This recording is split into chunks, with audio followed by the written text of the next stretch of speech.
Ay, magandang araw sa lahat. So, as you can see, isang metal project po to ng isang vlogger, Metal Project Projectus. So, isa tong energy perpetual movement. Baga generator ba? Di na kailangan ng gasolina, di na kailangan ng mga tawag nito, any kind of support para umikot ang isang mechanical unit gaya nito. So, gagawin niya to from scrap into useful na mga bagay o isang generator. So, sa backyard lang niya kinukuha yung mga materials niya. So, ito mayroon siyang nakita na lumang tawag nito, parang gulong na bakal. So, pwede na tong magamit para mabigyan ng puwersa, paikot ang isang perpetual movement na generator. So, saksihan po natin ito. Sinusukat niya. Ano to? Galing to sa isang bike ata. Lagayan ng sprocket. Bearing ng sprocket ng bike. Hindi ko maintindihan kung ano yung sinasabi niya, pero parang pinifit niya, itry niya ma-fit dyan sa loob. So ngayon nililinisan niya, tinatanggal yung mga taya-taya. Palagi ko galing to sa isang spin. Ayun o, swak na swak. So maghanap lang tayo ng bagay na pwede, parang bushing na yan, parang wheel bushing. So, posibleng lagyan niya ng bearing doon sa loob. Lagayan ng bearing. O, bearing nga. O, yan. Sinusukat na yung bearing. So, medyo ayan. In-adjust lang niya ng kaunti para mag-swak, para mag-fit. From scrap metal ha. Na-recycle niya. Scrap metal galing yan. So, ni-weld niya.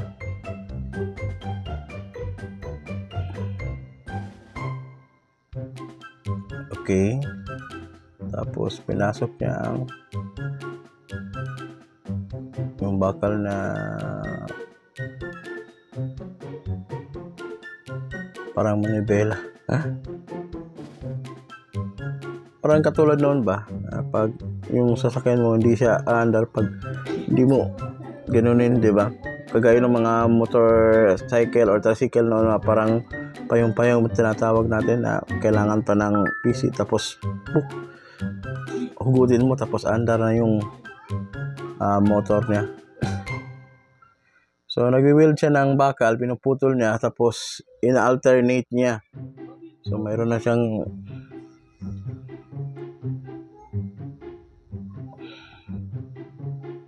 okay, tapos nag-weld siya ng lagay ng spring. Kung nasundan nyo to, maganda to para sa mga walang kuryente dyan sa mga malalayo sa city. Hindi na inaabot ng mga kuryente ng poste ng kuryente, talaga no. So ngayon pinuputol niya ang nagkakat na naman siya ng para saan kaya to? Para sa tawag nito, para sa bearing. So nagfi-fit check ngayon para sa bearing. So ngayon nagkakat siya ng tawag ng bakal nito. Hindi tayo marunong sa mga ganyan eh. Pero yung ginagawa niya amazing. So nagsusukat. Framing na siya. Medyo trabaho lang jud no. Madaming dapat gawin para mabuo, pero worth it naman, di ba?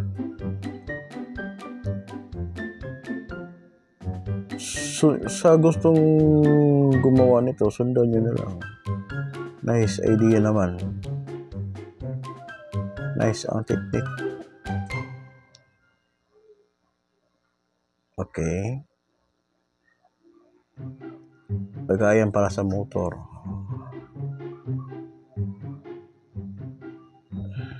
So, mayroon ng tawag nito. Kompleto na. Finishing na lang. Pininturahan niya ng red. Mahilig siguro sa red.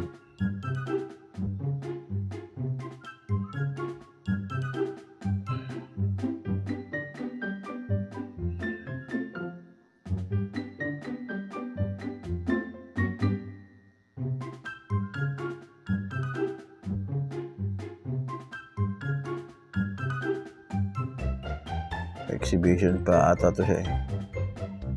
Tagal niyang gawin. Magaling siyang gumawa ng mga ganyan, no? DIY. Bike, ginawa niya ng okay na, gasolina. Ito na. Testing na. Tingnan natin kung gagana ba.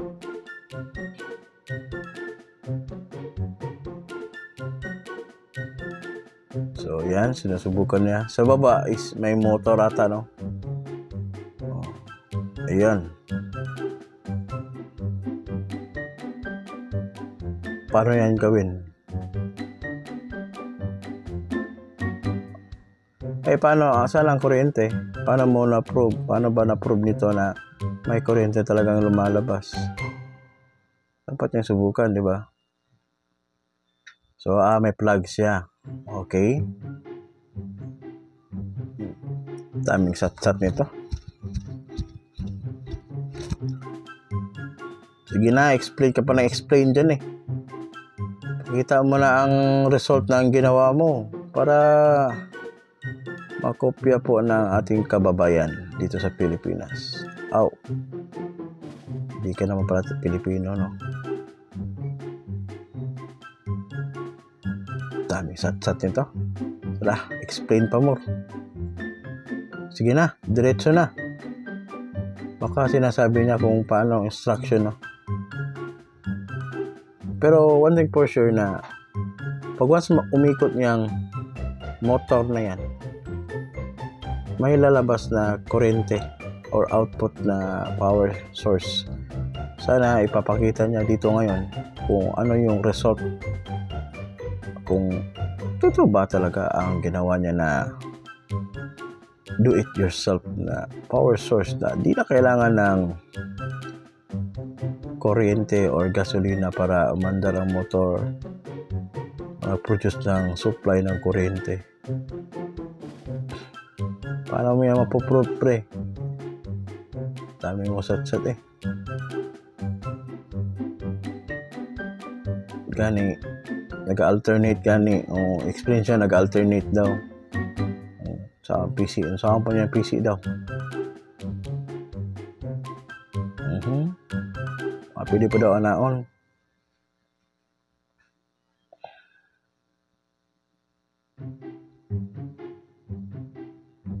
Bang, undang-undangan ba eh? Palpak maguro na. Palpak pa siguro project ni Bukol. Gitanggal yung spring. Ano to? Kulang sa goot? Kulang siguro sa goot. So, kailangan pagutan. Higpitan ng maigi. Kulang sa higpit. Sige daw.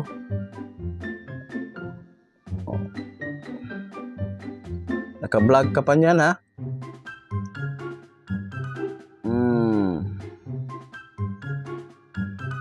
Yun. Patay. Palpak. Palpak, oy. Sige, explain pa. Okay, sige, puti. Kung hindi daw matuyo, pag hindi daw umikot, dyan ilalagay. Sige nga.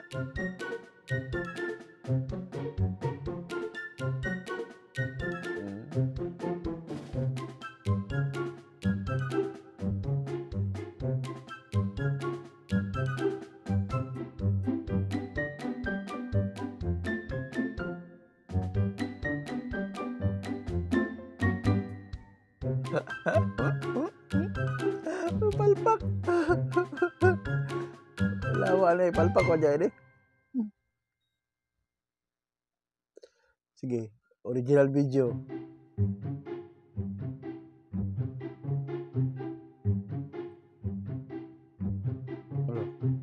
Halo. Palpak ang project.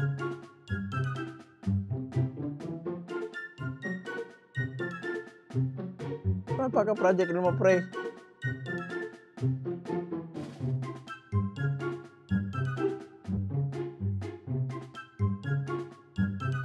Oh.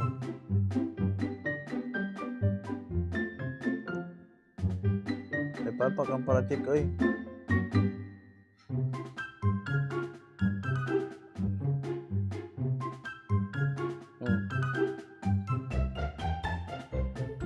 Palpak ang project. Siguro, yung iba, nag-success sa paggawa nito. Pero ito siya, palpak talaga. Huwag na.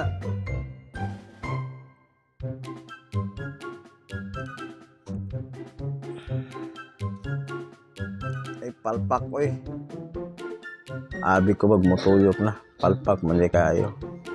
So anyway, salamat sa pag-watch sa itong video. Thank you for watching po sa video po natin. And see you next time po. At don't forget to subscribe, like, and share po. And click the notification bell button para ma-update kita sa mga bagong videos ko. Siguro next video po natin, mag-upload tayo ng talagang gagana po talaga. No? So mayroon pong gumagawa ng video nito at bibigyan po natin ng reaction. So see you na next vlog po natin. Ako po sa Blissfire TV. Peace out.